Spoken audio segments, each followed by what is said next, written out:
Welcome back to The Hurt Locker. If you're just tuning in, it's the podcast where men come to shed their armor and speak openly about the battles that we fight, both on the surface and deep within. It's a space where we can drop the act, stop pretending that we've got it all together, and finally let ourselves be seen. My name's Chris, and this is The Hurt Locker. My goal with this podcast was simple. I wanted to create a space where men could feel safe to be honest, to say, I'm hurting, I'm lost, I don't know what the hell I'm doing, and not be judged for it. I wanted to show that strength isn't about having all the answers. It's about being brave enough to admit that you don't. It's more than just a podcast, though. It's a reminder. It's a reminder that you're not alone, that there are other men out there that feel exactly the way that you do. They're lost, they're hurting, and that it's okay to lean on someone else. It's okay to ask for help. Because here's the thing. When we start sharing our stories, we start being real with each other. That's when we can start to heal. Whether you're listening in the car, listening at the gym, or just your own private space, know this. You're not alone. This is a judgment-free zone. And if we can help just one man feel that he's not alone, then we've done our job. Today, I'm thrilled to share a conversation that I had with a really wonderful guest, truly fascinating individual. His name is Matt McGurk. He's the British National Magic Champion. Now, Matt shares a story of creativity and, of course, the discipline, the unexpected challenges that come along with pursuing a passion. But Matt also opens up about a very personal and private struggle that he's gone through, that he's endured, the lessons that he's learned from that, and the vulnerability that it takes to truly connect with an audience and with himself. So let's dive in. Let's talk about it, because this is The Hurt Locker, and this is where we start letting it all go. What's up, Chris? Hey, how's it going, Matt? Good, man. How's it going? Excellent. Look like you're in a hotel room. No, I'm on a ship. On a ship. Wow, that's pretty amazing. Yeah. Is it part of your day in, day out, or? It's part of my life. Yeah. I spend a lot of time on ships. I've done this for like 17 years, so it's been like a huge part of my life, kind of traveling around the world and working on cruise ships. And so, yeah, more than, I guess, the majority of my time is spent in this cabin. I think it'd be interesting for your guys, your listeners and stuff, because like on the outside, you might see like this, this image of success where I'm traveling around, I'm in a different port every day and it's sunny and I've lived in this kind of lavish millionaire-esque lifestyle, but it can actually have its own mental battles, like being, I guess, in quite a confined environment, and also like a lot of the time left to your own thoughts. You spend a lot of time on your own. So, it's quite easy to get in your head about stuff and, start overthinking a lot. And as with any sort of solitude, I think it kind of just makes you reflect on quite a lot and you start pulling everything apart, I see, well, especially for your viewers, we see a lot of your hands, obviously, because that's your stock in trade. You said a couple of things. You talked about the millionaire-esque lifestyle, and I know a lot of people identify that as success, right? I have all this money. I have this lavish lifestyle. I mean, some people have never even been on a cruise. You work on a cruise. That sounds, from what you're saying, like it can be a little hollow, like it can be lonely at the top, as they say. What do you define success as when you talk about success? I heard a definition of success, which was brilliant. And it was never having to be in a specific place at a specific time. That's freedom, that's for sure. So, yeah, I think I was under the illusion, no pun intended, that I was living a successful lifestyle. And to many, I earn a good living. I do what I love. It's not hard work. I can't say it is, I'd love to say, it's the graft and it's the grind, and it's fun. It's what I do. Like, I love what I do and it's a hobby. But I think the definition of success is doing things without a feeling of sacrifice, like without the feeling that there's a lack of something, that you have everything that you need and that you're grateful for it and that you're happy for it. And I think you can have that, but with this, there is an element of sacrifice. I've spent a lot of time away from family, a lot of time away from the people that I love. And in some in some role I've been a provider where I've like done it to provide to make a nice life for the people that I care about. But it comes at a cost. It comes at not actually being with those people. You know what I mean? So it's yeah, it's interesting. And so I'm kind of going through a little bit of a shift right now where I used to define success as more contracts, more money, more freedom, because I always equated more money to more freedom. Isn't always the case. Yes, money helps, but I think money solves money problems. It doesn't necessarily solve freedom problems or lifestyle problems. So now my view of success is very different. I think success as definition for me is just doing things on my terms and not feeling like I need to compromise or sacrifice on anything.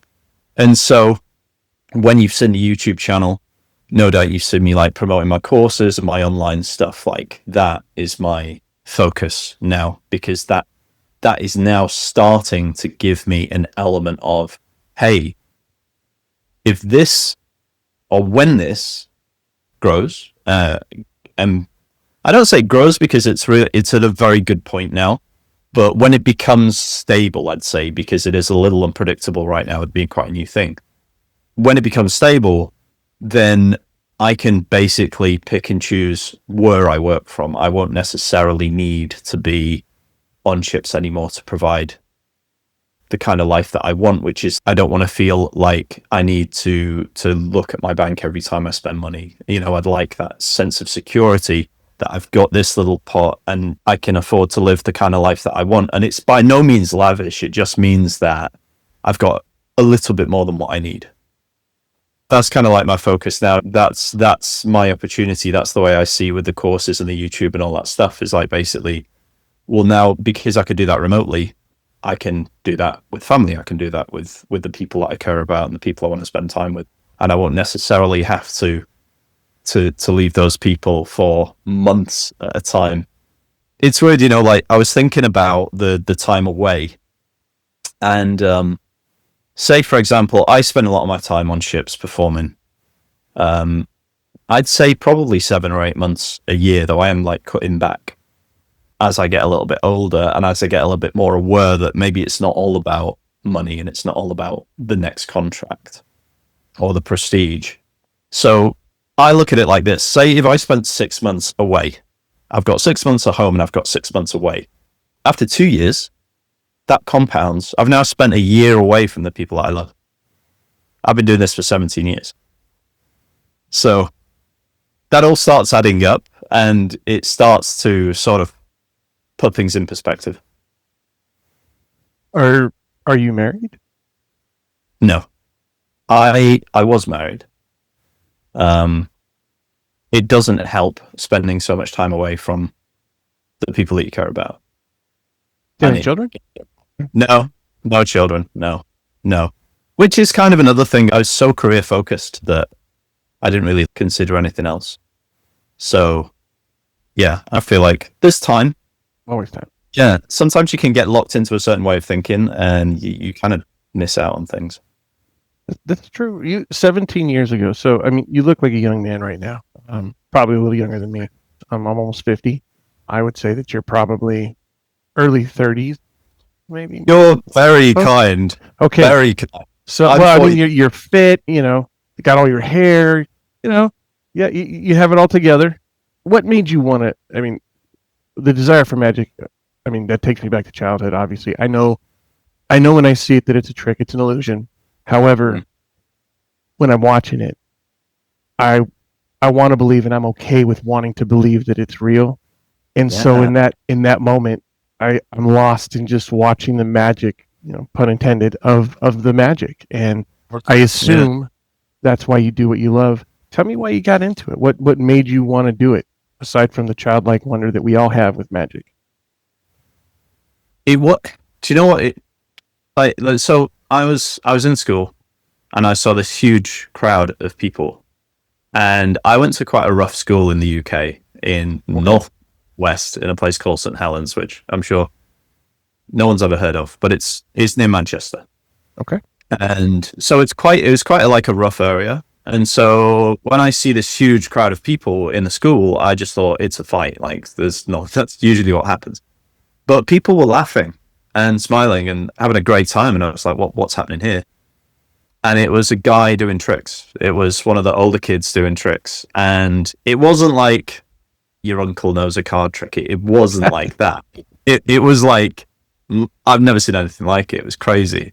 Like he had these elastic bands and they would link and unlink, and he literally did nothing. And then there was some coins, and there's a stack of coins that would go through his hand. I'd never seen anything like it. And I kind of fell in love with it. And so I kind of wait till everyone had walked off, and then I said, "Hey, I'd love to learn this. Can you teach me?" And he said, "No." He said, "I don't reveal the secrets because it's going to split." And then I went, "Well, how'd you learn? If no one's going to teach you, how are you supposed to learn?" So I went to the library. I got a book. It was the only magic book in the library. I've still got it. I never took it back. Oh, yeah. nice. All right. I was cut out for a career in deception. And so I just dove into this book. I fell in love with it. It's called the Mark Wilson Book of Magic, and it was like a phone book. It was huge. And I used to learn a trick every single night. The next day, I would find this kid, and I would show him a trick. And then one day, I got it. I could tell I fooled him, and it was after about a month of me like pestering him every single day. And he said, "Look, I can tell you're interested. I can tell you don't just want to know how the tricks. You want to know. You want to be able to do it." And so he took me to a club in Liverpool, and it was hosted by 3 professional magicians, and it was like walking into, I guess, Hogwarts, except it wasn't a school of witchcraft or wizardry. It was this working man's club in Aintree in Liverpool, which is another really rough area.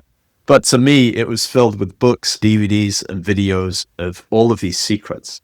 And so I just the thing that really pulled me into magic, it wasn't like, "Ha, I fooled you," or "Look how amazing I am." It was like, "Oh my gosh, I can make someone in an instant forget about everything and just experience like joy and happiness."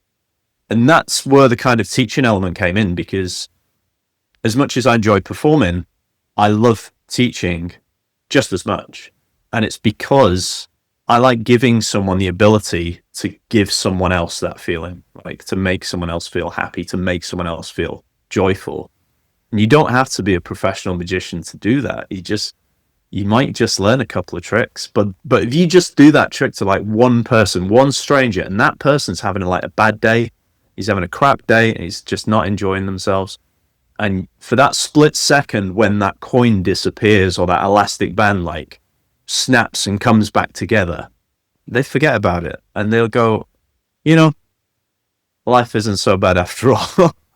And if you think about any time anyone showed you a moment of kindness, that's kind of why I love magic, because you could just share it with anyone and give them that experience, and it doesn't cost you anything. And that's why I like teaching, because it's like giving someone the ability to do that I think it's a real gift. And I think it just spreads a little more happiness in the world, It does. You've definitely made me a cooler dad. When I was in high school, I had a buddy who loved sleight of hand. Probably learned the nuances, if you will, of the magic world. There's sleight of hand, there's card tricks, there's mentalism, and I remember he showed me it was a Gemini's twins trick, and I didn't know they had names. Card tricks. Okay. Yeah. And it was very complicated. There was the story, which adds to the whole deception. And I remember it was an amazing trick. I remember feeling fooled. It was great. I loved it. However, I felt that there was a lot of setup and a lot of work. Fast forward some 30 years later, I come across your channel, and I'm able to replicate your trick within 5-6 minutes, a few tries, a simple deck. I don't have to buy gaffed cards. I don't have to buy any, juice deck. I don't need to do anything. I can take a simple deck of cards, a little setup, and all of a sudden, I'm the cool dad. I'm showing my 9-year-old. I'm showing my 11-year-old. Wow, that's amazing. Do it again. Okay, go away. Let me set up. Hold on. I'll be back. So it's really, like you said, when you teach somebody, you're teaching them something that they can share with someone else. And instantly, I think that's the joy of magic, really, truly. the joy of magic is that you take someone out of their element, like you said, you take them out of their world, out of their problems, Yeah. and you share with them something that is going to make them smile, whether they want to or not. There's the ones, the guys that, well, how's he doing it? Let me watch. Yeah, but even them, they want to smile. They want to enjoy it. We all do, because it goes back to our childhood. Certainly for you, it goes back to childhood. Let's fast forward just a little bit. Your parents, mom and dad still married, you raised at home, brothers and sisters, siblings. What was house life like? I'm an only child. Yeah. A lot of love? A lot of love. Yeah. A lot of love. My parents were like, I have my mum now. My dad passed. But it's okay. It was amazing. They supported me 100%. I was never short of love. I felt like the world, like I could tell. And they actually lost two girls before me. Sharon and Tracy. Yeah, I didn't know them. It was before I came along, and they were told that they couldn't have kids. Again, like that was it. And then suddenly I appear, like as if magic. Yeah, there it is. My best trick. And the cool part is that my mum, when she was in labor, she was playing cards. Then she gave birth to me, and literally I was born pretty much with a deck of cards in my hand. Like the cards were on the. If you could hold them, you would have held them. Yeah, if I could, if I knew what they were, I'd do a one-handed riffle shift. That's practice. That is so much harder than it looks. I'm telling you, I've tried. I've got good sized hands. I'm 6'3". I've got good sized hands. Yeah, that's difficult. Yeah, it's a willingness to just bloody master it. Like I saw a magician called Rene Lavin do it, and he is a one-armed magician. He's one of the greatest magicians, sleight of hand artists in the world from Argentina. And I saw him do it on a magic special, and he shuffled a deck of cards with one hand, and I was like, I want to learn that, and that then became my life for like 2 or 3 months. I was just like constantly trying to do it. But yeah, like childhood was great. I had a lot of hobbies as an only child, so I was always trying to keep myself entertained. I was always doing martial arts from the age of 6. I wanted to be Bruce Lee and Jackie Chan and flying around. Yeah, doing flying kicks all over the living room and all that stuff. And then as a teenager, I just had so many hobbies. I was doing guitar, I was doing magic, I was doing dance. Wow. I was drawing. I was like, there was a lot going on. To the point where it got to the point where I said that I have to pick one. Like I cannot just do everything at high level. There's got to be some trade-off. But I started to compete in magic. I started doing magic. And so my parents, they could see that that's what I wanted to do more than anything else. And so they would take me to every competition. I was fortunate. I won quite a lot of awards. I won the Young Magician of the Year by the Magic Circle. I won the British Magical Championships. So I was British champion at age 16. And so then I started to perform. So I'd perform at conventions. I started to appear in like local newspapers, and then the local like ladies club would book me, for the Christmas dinner. And so I started to do shows. And so my parents were the ones that were like buying all these like props and tricks for me and taking me all over the country to do these performances. And without that support, I wouldn't be doing magic. My mum was a cleaner. My dad drove trucks.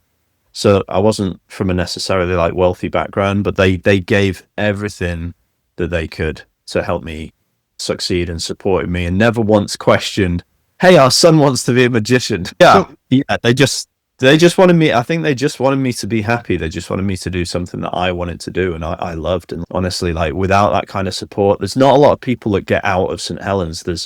It's kind of like a very small town mindset where people would get into a good trade and stay in it for the rest of their life and never leave St. Helens and marry a girl that they met in the bar and live around the corner from the mum. That's the life.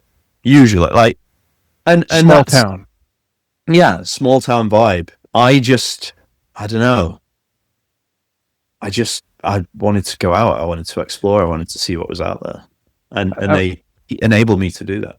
That's amazing. Now, in the U.S., I'm naive into professional magic because you kind of don't associate the terms.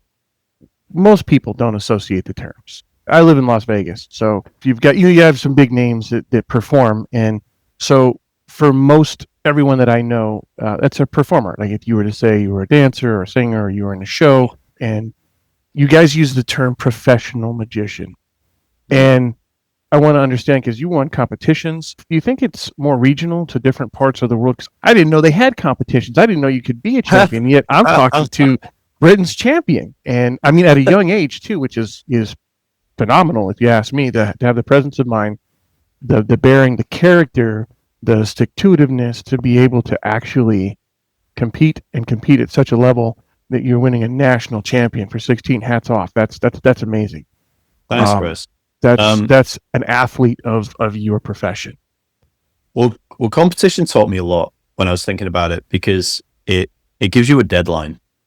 If you want to achieve anything, you need, without a deadline, without a fixed deadline, I think you can just keep extending that deadline. It's like the hedonic deadline, like it never ends. Just moving. It was like, is it Parkinson's law or something like that, where any given task will take the amount of time that you give it. So if you're never giving it an end, then it will never get done.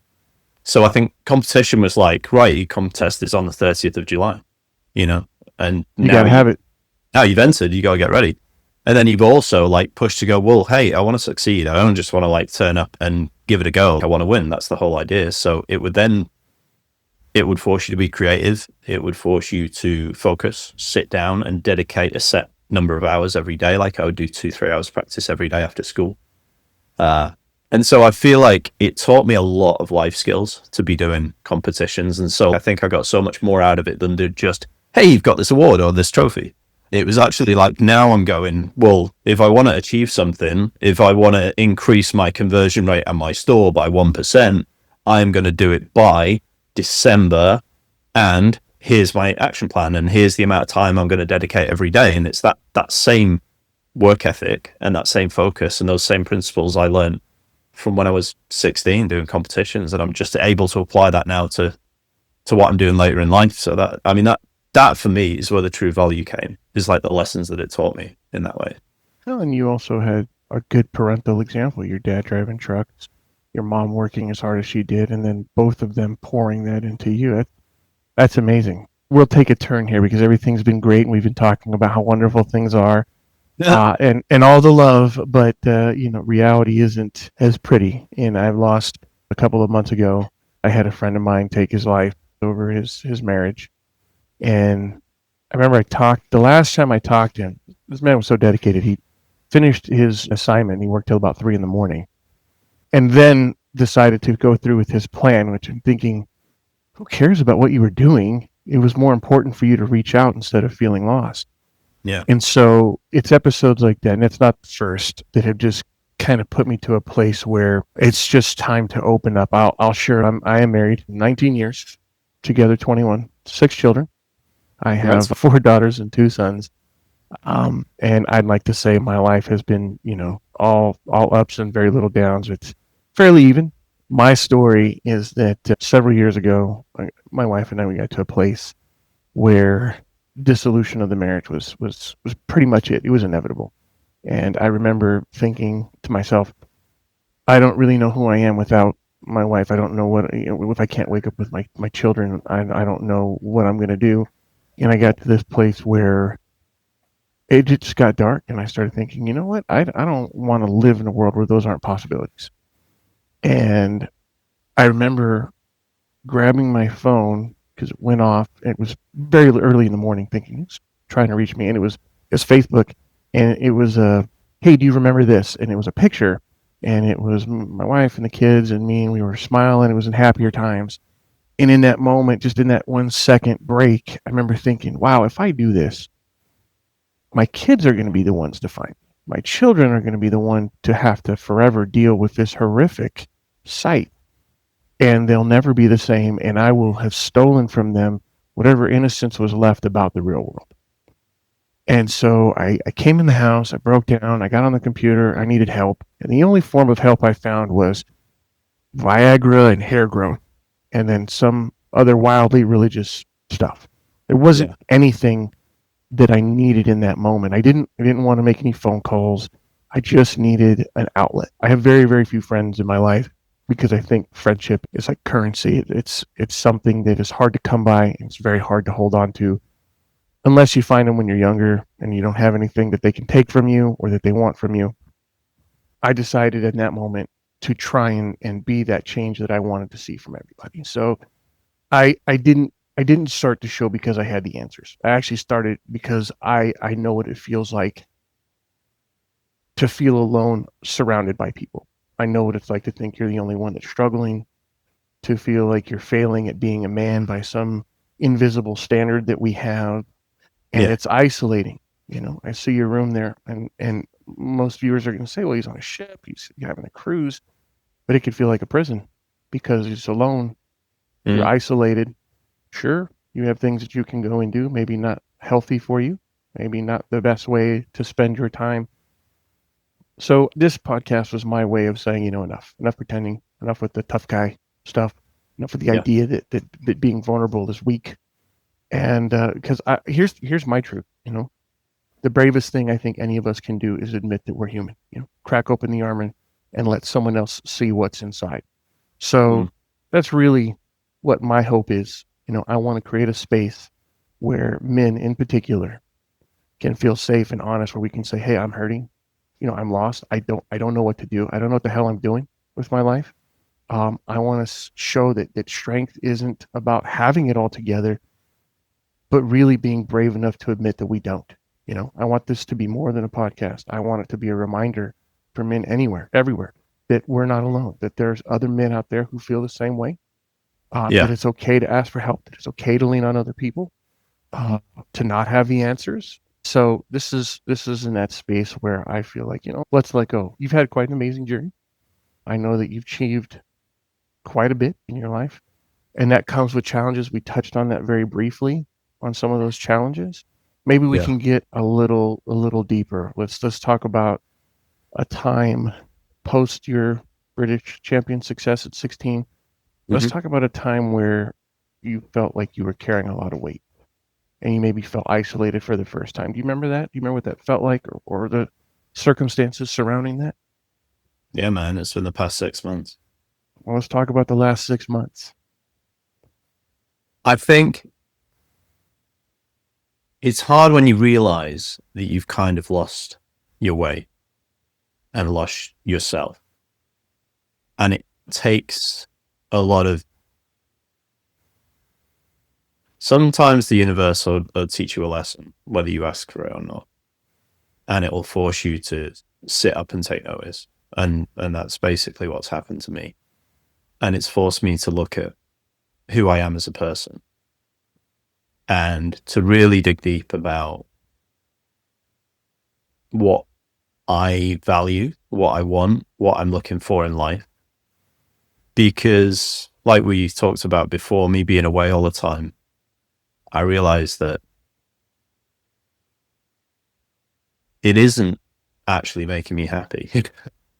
and quite a few things weren't making me happy, where I feel like I'm sacrificing a lot to lead this lifestyle. Because I think sometimes you can you can identify with the role that you've kind of given yourself. And my role was the magician.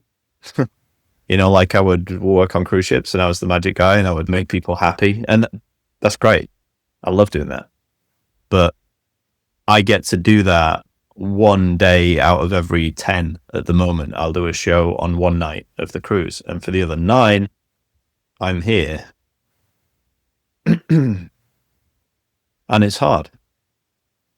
There's been a lot of self-reflection over the past 6 months, a lot I've had to kind of come to terms with.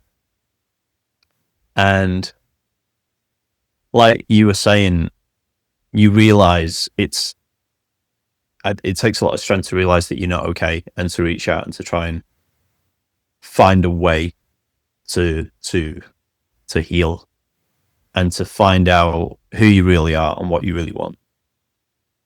And it's difficult to find out how to do that. Like I agree. It's I've done counseling before and it's made no real difference at all. What I did do recently, and I'm still doing now, and it's made all the difference in the world, is I got in touch with a somatic therapist called Ashley Milas, and I came across her on Insight Timer because I started to really feel like I needed to give myself some grace, and I needed to have love for myself, to not constantly be trying to get that from other people, trying to get validation from other people, trying to get love and from other people. I realized that I need to be able to get that from within and not rely on other people for it, so that way I feel like you're just in a much stronger position, that when you are with someone that you love, or you are with a friendship, or for your family, you can bring that into that, and everything grows from that. So I to do this somatic therapy after doing one of Ashley's meditations about self-love, and I literally did the meditation and broke down in tears because I realized so much about myself. And so I started doing these therapy sessions every single week, and it was basically just paying attention to your body and how you're feeling, and to sit with it and to feel it without judging it, and to realize that it's okay to feel bad. Sometimes it's okay to feel hurt. It's okay to feel pain. It's okay to feel shame and remorse or lonely, whatever you're going through. I think it needs to be acknowledged, because if you don't, and you don't realize what's going on within you, I think that's when problems can start. And I sort of got into looking at shadow work was like a totally new thing for me recently.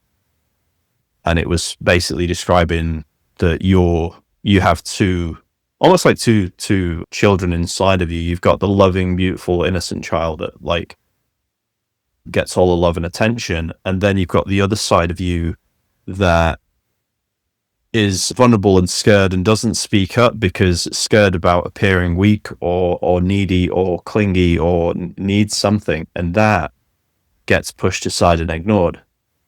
And so what can then happen is the kid that's getting ignored and wants attention, what happens? Like, it'll start acting out and it'll start causing problems in your life. So for me, it was paying attention to what was going inside me and giving myself some space to sit with those emotions and to figure out what's going on. Why am I feeling like this? What's not aligning? And sometimes just to get it out, just to have a massive cry and just release everything. I joke with Ashley because as soon as I jump on a call with her, we'll have a great chat. Like, we have a really good connection. So as soon as we get on the call, we're like laughing and joking and all that. And I know in the back of my mind that by the end of the call, I'm going to be in tears because I've processed some inner trauma or something like that. But I think more than anything, it's realizing that you don't have to be alone. You don't have to go through it on your own. And I think all of that inner work is really, really important. And now for me, I'm a completely different person 6 months later. And I'm proud. I'm proud of the person I am. And that's taken a lot. It's taken a lot of work. I see the raw emotion of vulnerability, and this is the part where most men clam up. And I salute you for being open, being real, being a human, being what I think are real men. I've made one rule to myself recently, and it's so simple. Just be honest. In any situation, even if it's hard, even if it's the difficult conversation, even if you know that as a result, you might not get the outcome that you want, I think that the outcome will be the best for you if you're honest with yourself and you're honest with somebody else. I'm not ashamed to open up or to show a vulnerable side, because I see that as me honestly expressing what I'm feeling right now. And I feel comfortable with you, Chris, as well. Like, I think it's just important to acknowledge what you're feeling sometimes, because again, like, you stuff it down, and if you're trying to heal and you stuff something and you hide it away and you don't acknowledge it, you're just kind of shoving it under the carpet, and it's going to take so much longer, if you ever get around to looking at it, because it is scary to look at problems sometimes, especially if it knows that you need to change. Like, there's something that you're not happy with about yourself, the way that you act or the way that you conduct yourself, or bad patterns, things that you keep repeating. It's easy to just shove it away and excuse it, but it's the hard thing to go, I need to change this or it's going to destroy everything. You're absolutely right. You mentioned validation, and that is probably the number one thing that I find most men, myself included, have spent the better part of my life wrestling with, dealing with. I'm glad you mentioned therapy. There are times with my counselors that 20 minutes of just quietly crying because I'm unloading. Yeah. And it's a struggle to get through the session. And then when it's over, that feeling washing over you that you let something out and it's gone and you've made progress is amazing. There's a lot of pain in you, and this is a side of you that your viewers don't see, right? Mm-hmm. This is the human part of you. This is Matt. This is what makes Matt. These last 6 months, what's something specifically that you are wrestling with that maybe some other person wants you to name that pain so they know they're not alone? Losing someone I was close to.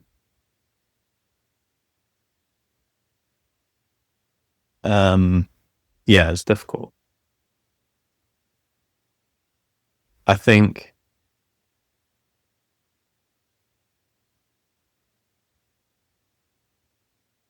you've got to realize that you're going to be okay. As hard as it seems right now, as impossible as it seems, no matter what you're going through, no matter what your problem is, you have help. You're not alone, and you will be okay. You just need to believe that and just take a step forward every day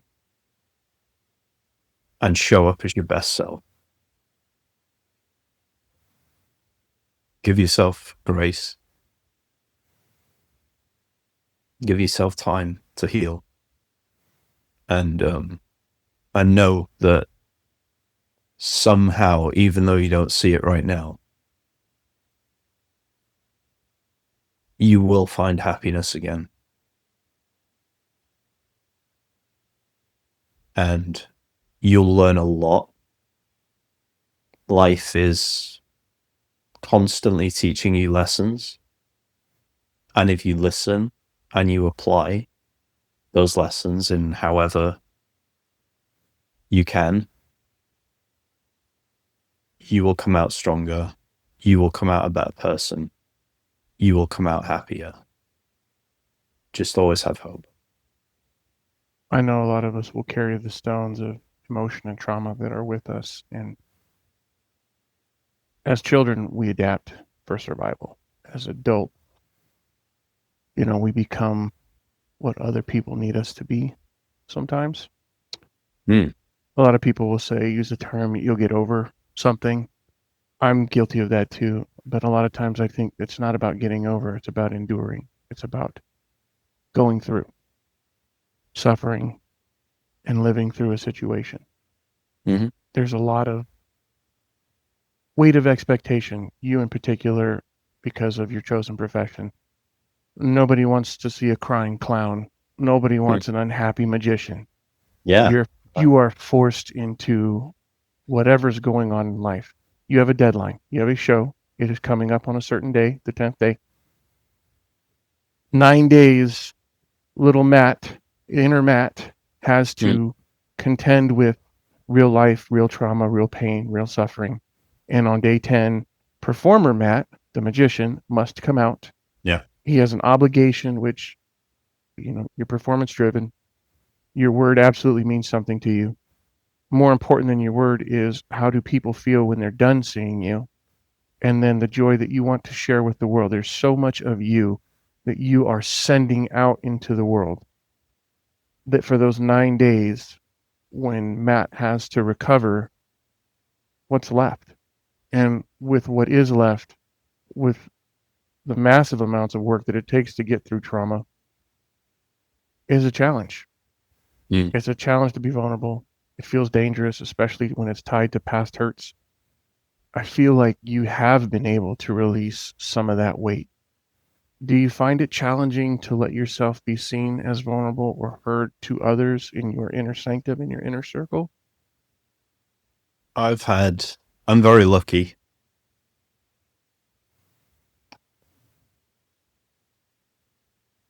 I've had a lot of support. I've had some incredible people who've taken the time, who've jumped on a call, who've checked in every day, who've just sat with me. And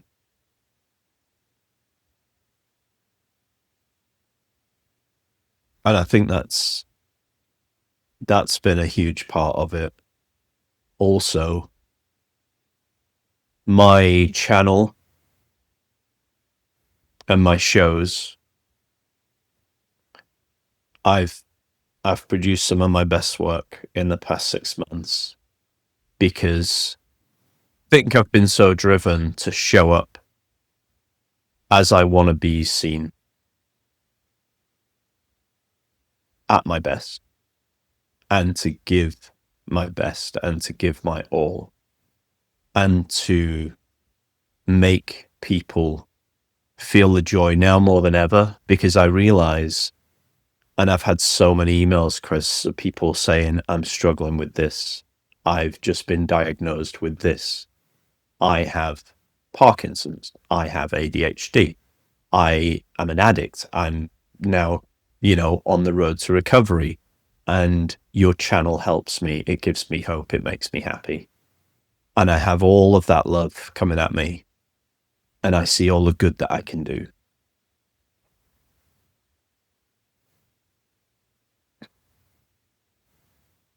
And that just drives me so much. Because I feel like that's who I am. And that I'm a good person with a good heart. And I want to inspire people. And I've been given the opportunity to do that.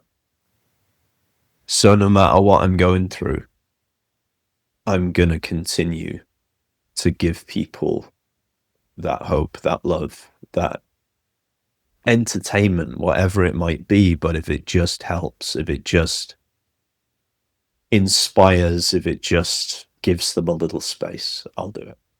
And that's how I show up to the show. That's how I show up to my video. That's how I show up to anything that I'm doing, is because that just means everything to me, that it's not just me doing a trick. It's so much more than. I don't think I could ever look at any of your tricks the same again now. Knowing the power and the love that comes with that. And I think with that, on the flip side, fear is a lingering shadow. So fear of failure, fear of rejection.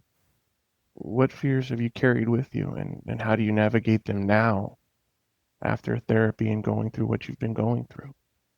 I think the quest for validation, I think, is, more common than I realized. I think when you've got a problem, you think you're the only one in the world that has it. You're the special case.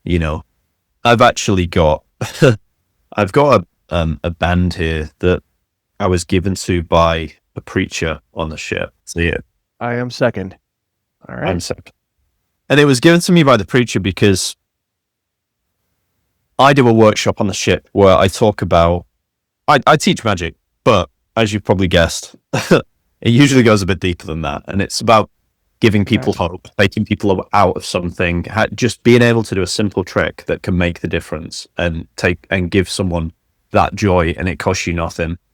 It's a little bit sort of feel good like that. And I think that's more of my sort of my realization that what I'm doing and what I'm able to give is so much deeper than just showing someone how to do a card trick. And so he got the message. He said he was really moved by my workshop. No one's ever said that before, because he saw it on a completely different level. And he gave me that as a gift. And he said, I am second. And I said, what does it mean? And he said, well, first is God. Now, I don't necessarily believe in a God, a deity, but what I do believe in is a higher power, as in something that is greater than you. So in other words, you're not the center of the universe. Nothing revolves around you. There's something out there that is actually greater than you, and that you can't control everything. And that is a constant reminder to me. And so that's what I kind of think about problems, is that I thought I was the only one. And I thought, wow, there's kind of a bit of an ego approach to seeing a problem like that. I'm the only one that's going through this, you know. When you realize that you're not, it kind of opens it up a little bit. And so the whole quest for kind of feeling need to be validated, I think it kind of comes as a performer as well, because you kind of want people to enjoy the show. You know, you want people to accept you and think that you're good and entertaining, and you want, you know. And so there's that side of being a performer, but I think it's a side of being a person, that if you're in a social group, you want to be liked. You don't want to be seen as boring. You want to be accepted by, you want to be validated by the hot girl that you fancy, and you'd quite like it if she liked you back, you know. That was something that I struggle with, is just like the quest for approval by other people. And I think that I've learned now that comes quite a lot from being an only child, and like a desperate need to try and communicate and try and build a community, or also feeling like you're not part of the tribe. And, you know, back in the day, if you weren't part of the tribe, you're at risk. You're going to get eaten by a lion or something, you know. So it's that whole thing. It runs a lot deeper.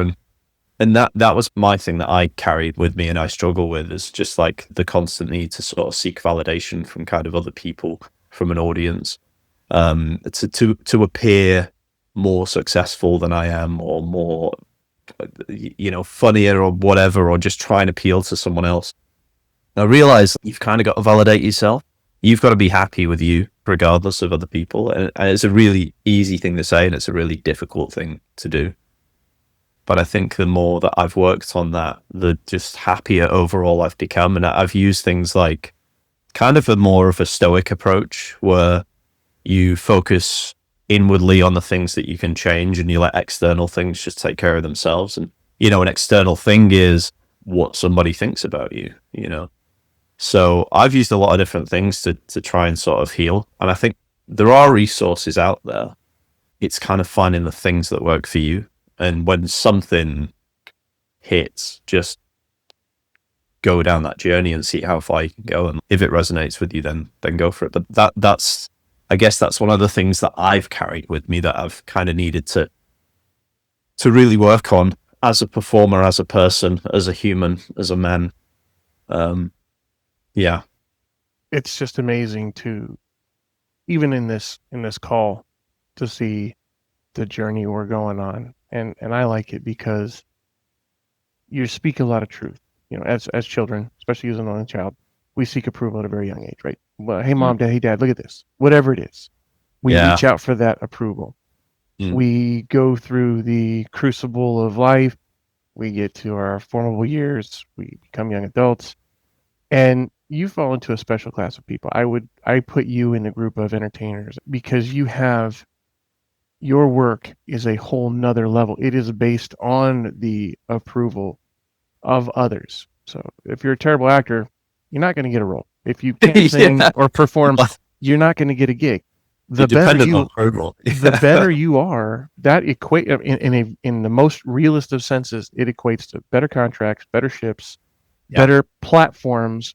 Could even be the platform. That is all dependent on you and what people think of you. So stakes could not be higher.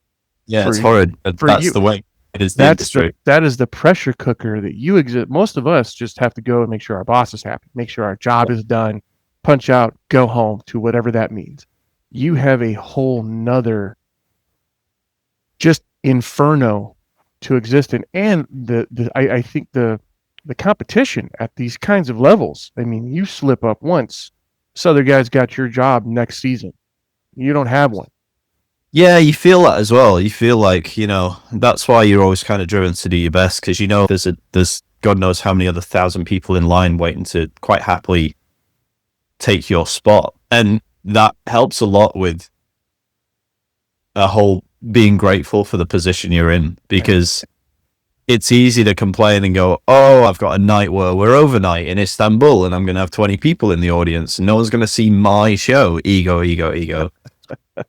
And then there's the other thing of going, hey, I'm on a cruise ship going around, Greece and Turkey, making good money, doing what I love, getting to travel.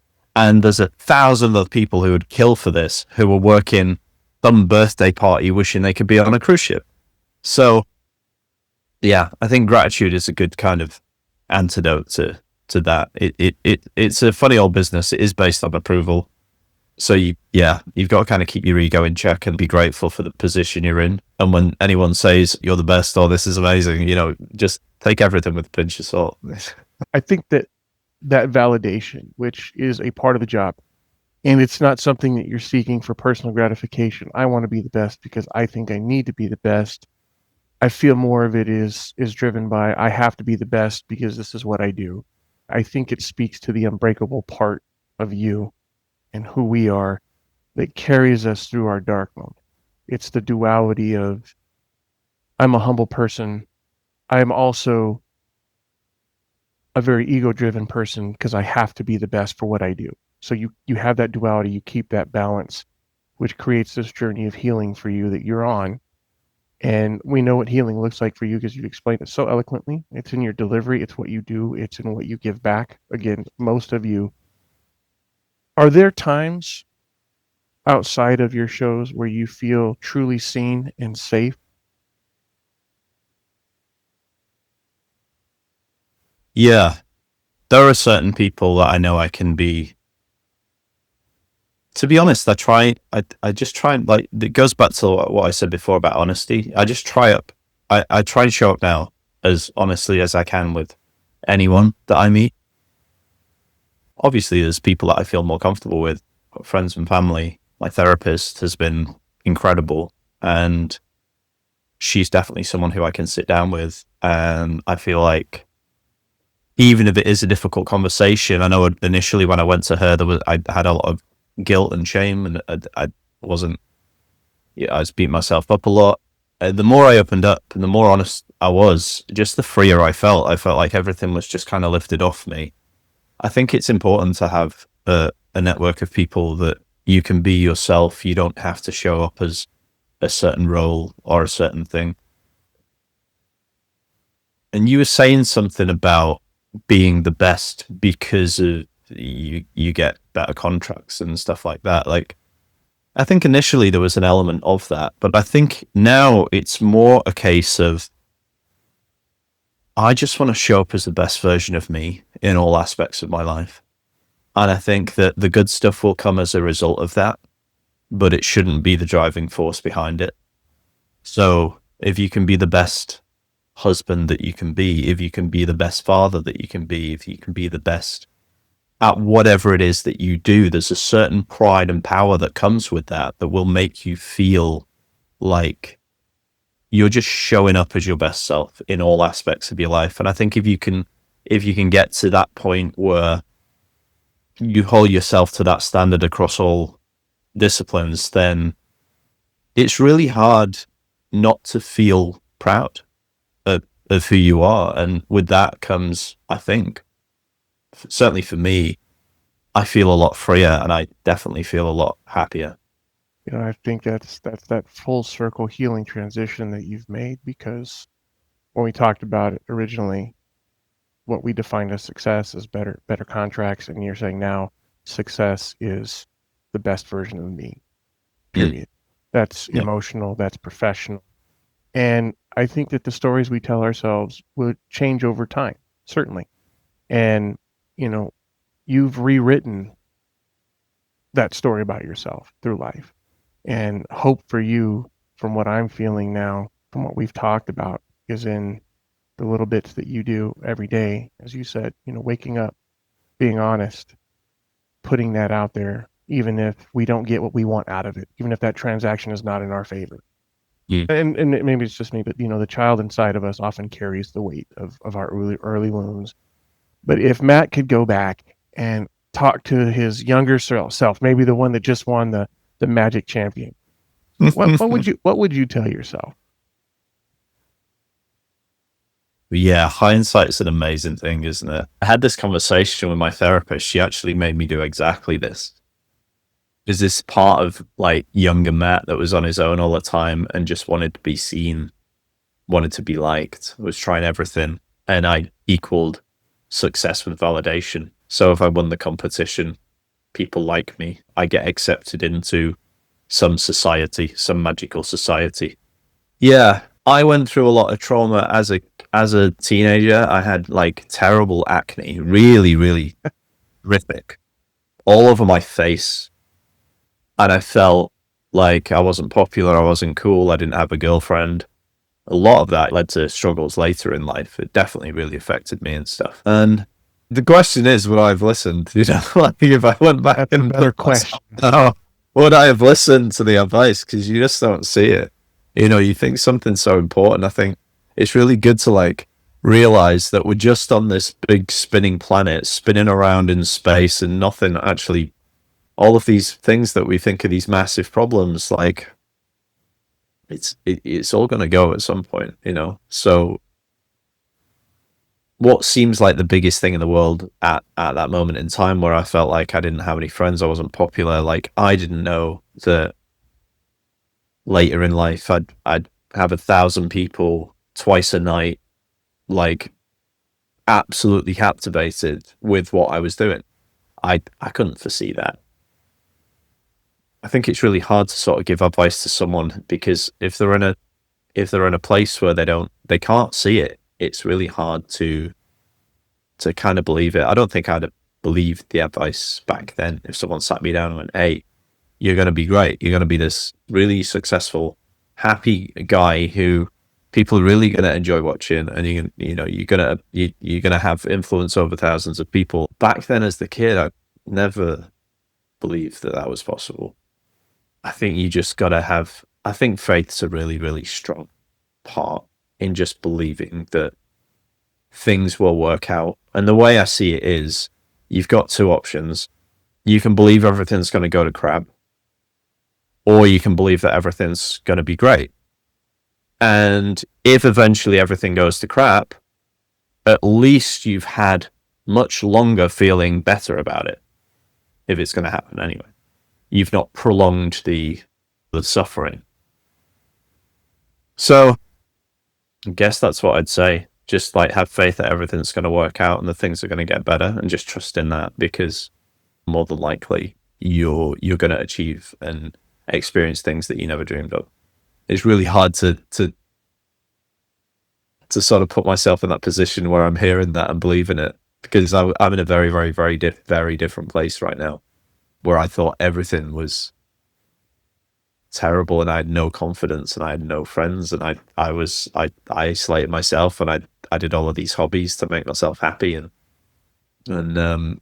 I achieved so much because it made me feel accepted. And now I'm not really on a quest to be accepted. And now I'm just on a quest to accept myself. Yeah.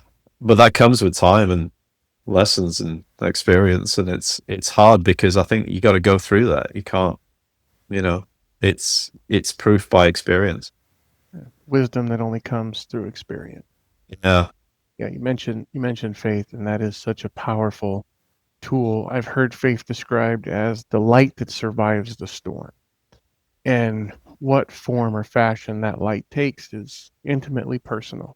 Faith is the term we describe to, say, a feeling, a belief that we have, whatever that is.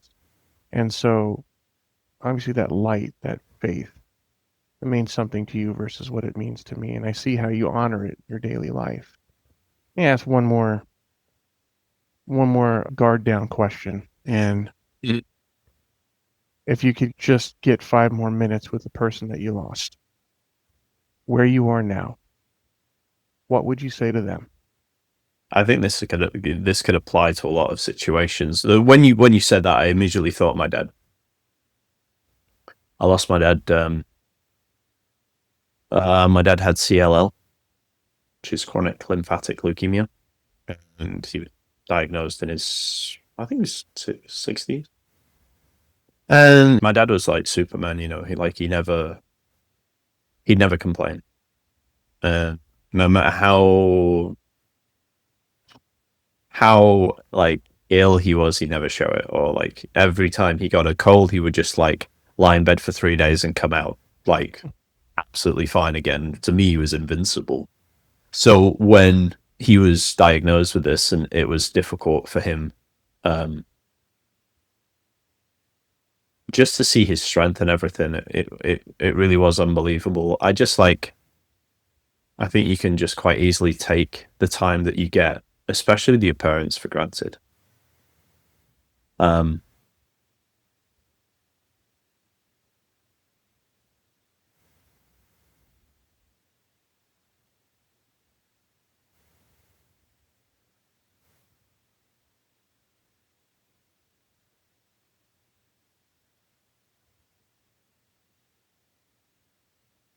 I think I don't think you ever get over losing a parent.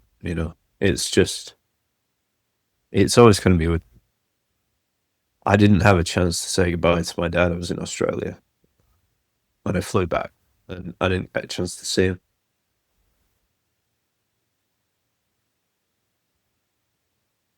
But I would have liked to say thank you, because I think it's so easy to take for granted everything that your parents do for you. And all the times when they're annoying and you just want them to shut up and start asking stupid questions, and they don't understand you. And especially as a teenager, you feel like, they're just like, they're getting on your back about stuff, or you don't realize they're just trying to teach you, they're just trying to care for you, they're just trying to love you. And he taught me so much. So yeah, thank you. That's amazing. I'm sure that your father was very proud of you and your successes. I'm sure that there's a part of you that blames being in Australia on a show for missing your final moments with your father. And that's got to be difficult and tough to wrestle with and let go of. As you mentioned, going through therapy, it wasn't because of you, it wasn't because of the show. It was just a very unfortunate and horrible set of circumstances. It's one of those things that, now I'm realizing that it's, don't get me wrong, again, I'm coming back to gratitude. I'm very grateful about the position that I'm in, and like that I get to, I get that. I think that's it. It's like, I don't have to do this. I get to do this. I get to be on a ship. I get to do a show in an amazing theater. I get to have a good income that allows me a comfortable lifestyle. I'm very grateful. But I also realize there's an element of sacrifice, and that's becoming more and more apparent. We talked about life sort of forcing you to sit up and take notice. And it's definitely making me feel like you've really got to pay attention to the important things. Family, people that you love. Make time. I really appreciate your honesty, which is part of your mantra. And I appreciate your vulnerability and sharing that beautiful story. Truly, I do. And I think we've probably gone deep enough. Lighten it up a little bit, And this is the fun part where we get to talk about, cars, guns, blow off some steam. So let me ask you this: I'm a car guy. If you could have any car in the world, money being no object, what would it be and why? Are you a car guy? You might be a motorcycle guy. I don't really know. Yeah, no, I like cars. I like the Jaguar F-Pace. No, it's an F-Type. It's the car. Yeah. The F-Pace is the SUV, right? It's the F-Type, which is like the sporty, like it's kind of like the Jag sports car with a double exhaust, and it looks really badass. And yeah, I mean, the thing about me is I'm like, I don't really do the whole material thing. So like, I'd much rather like put my money in investments and. Makes But I am learning that. Yeah, you should treat yourself. So yeah, it might make an appearance in the not too distant future. What is a guilty pleasure when it comes to entertainment? Something nobody knows about you. I love a good YouTube binge session. I think YouTube's an amazing platform for learning. I'm just like an information junkie. I will absorb everything, and I love to learn. And so I will binge YouTube quite massively. And usually it's in some sort of learning context. And I was a bit of a gamer. Okay. Yeah, I'd set up my MacBook so I could play PC games on my Mac and crossover. So I was playing Elden Ring on my Mac, and that's it. Nice. Just hours. And so that's probably it. Like I was a massive gamer. I'm now like super hyper focused on building the YouTube channel and the store, and I'm sort of gamifying that. Let's promote that. Let's share with everybody what you're doing with your store and your channel. Well, I created a magic course in lockdown, and because I wanted to, when I studied magic, it was all books. It was really difficult to learn, and it was like these old books that were written like hundreds of years ago, and there's no illustrations, and there's just all archaic text. And really, really difficult to learn from. So I thought, well, I'd love to do something that's just like makes magic more accessible to people. And I want to share the beauty of magic and get more people interested, because I feel like it feels like it can be a bit of a dying art. When I see the progression of other art forms and I see progression of magic, I see that maybe magic's lagging behind. You've got how many different singers that you know of, but only a handful of magicians. So I'm thinking, okay, well, let's just try and generate a bit more interest in magic. It seems to come in cycles, like some big magician like David Blaine will come along, and then suddenly we don't hear from him again, and the magic's off the scene, and then it comes back. And yeah, so I guess I was like, well, let's just try and get people involved, and not just like watching magic, but actually learning how to do it and genuinely getting interested. So I created this course, and it was something that then I started to teach magic on Instagram, and I was doing these quick tricks. You learn it in 90 seconds, and a load of them blew up and had millions of views, and I ended up within a year I had over 100,000 subscribers. It just kind of took off, and that led to YouTube, and I was using those as platforms to promote my courses. Fortunately, when I did my magic course, I bought the domain, which was mymagiccourse.com, which was just like golden. Great domain name. And I thought, yes, well, now I need to do something with it. And then through performing, I met two guys who had done very well in e-commerce. They run a platform called Change, which is basically about changing your life. These guys they're both multi-millionaires, and they've done it all through Shopify and e-commerce and email marketing and all that stuff. And they loved what I did so much. They kind of took me under the wing. They gave me guidance, and they helped me grow the store, so that I then started to develop the store and really start pushing it out on YouTube and Instagram. And it became very, very popular. And so lately what I've been doing now is I've been growing the store. I've been putting together bundle deals. Now I've got a couple of courses, so I'm putting together bundles, so you save money if you get a bundle, and it's like more of a complete package for a beginner. And then I've also recently just started doing live masterclasses, and they've been really, really popular. So now I'm trying to do like a masterclass every month, and we've built a private members online community on my magic course. Yeah, so it's all growing and it's kicking off, and I get a lot of enjoyment out of it, and I've had a lot of support through the masterclasses, I've actually got to know the people that have been watching my YouTube videos, and I get to meet them, and I get to hang out with them, and I get to know them, and they get to know me, and it feels a little bit more like a community. It's not just like I'll perform and then I'll upload the video to YouTube, and then I get a bunch of comments back afterwards. There's no connection. So me, I like meeting people, and so it's a lot more enjoyable for me. So I'm focused on that right now, and it's growing and it's doing well, and I'm excited about doing other things. I'm not sure what's going to happen yet, but it's a really interesting and exciting journey. Listen, I want to be super respectful of your time, and I appreciate you giving it here. Another question I know that's going to come up probably from your viewers is, All right. how does Matt come up with these tricks? Nah. There's no encyclopedia of magic tricks. So how does Matt create these tricks? There are books that I look at for inspiration. I look at YouTube for inspiration. I'll think about what I was learning when I was a kid and what I got excited about.